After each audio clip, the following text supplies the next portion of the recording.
વિસાવદરમાં ગણેશ મહોત્સવ ચાલી રહ્યો છે ત્યારે વિસાવદર ગણપતિ ઉત્સવ સમિતિ તેમજ મેડિકલ સાધન સેવા કેન્દ્રના ચંદ્રકાંત ખુહા તેમજ વિસાવદર માનવ સેવા સમિતિના રમણીક દુધાત્રા દ્વારા વિસાવદર તાલુકા પત્રકાર એકતા સમિતિના નવા વરાયેલા પ્રમુખ હરેશ મહેતાનું સિંહાસન તેમજ શાલ ઓઢાડીને સન્માન કરવામાં આવ્યું હતું।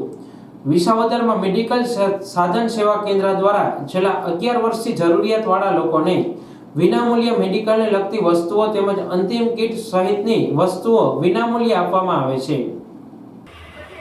વિસાવદર મેડિકલ સાધન સેવા કેન્દ્ર દ્વારા છેલ્લા 4 વર્ષથી મેડિકલ સાધન સેવા કેન્દ્ર ખાતે ગણપતિ મહોત્સવનો કાર્યક્રમ થાય છે।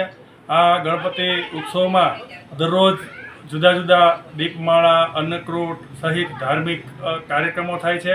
બાદમાં દરરોજ આવેલા ભક્તોને જુદી જુદી ચેવડો પેંડા, આઈસ્ક્રીમ, પેટીસ, રસ ચેવડો જેવી પ્રસાદી પણ આપવામાં આવે છે।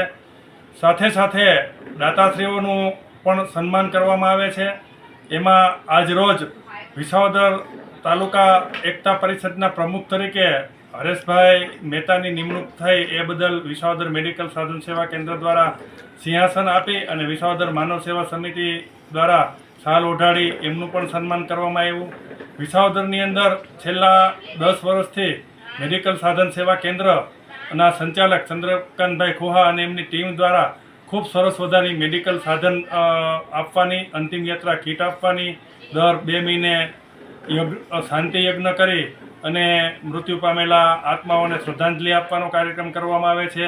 ડેડ બોડી રાખવા માટે ફ્રીજ આપવામાં આવે છે, ઓક્સિજનના બાટલા આપવામાં આવે છે, તેમજ જુદા જુદા મેડિકલને લગતા સાધનો સાથે સેવાકીય, શૈક્ષણિક અને ધાર્મિક પ્રવૃત્તિઓ પણ મેડિકલ સાધન સેવા કેન્દ્ર દ્વારા આપવામાં આવે છે। એ બદલ હું આજે મેડિકલ સાધન સેવા કેન્દ્રના પ્રમુખ અને એની ટીમને ખૂબ ખૂબ શુભેચ્છા પાઠવું છું।